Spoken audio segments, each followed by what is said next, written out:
ఒకటి ఒకటి అంకెల పాటతో ముందుకొస్తున్నారు 2వ తరగతి విద్యార్థులు.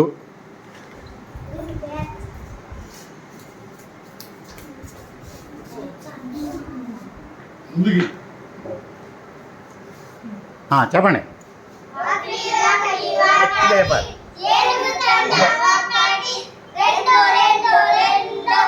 మనిషి కళ్ళు రెండు,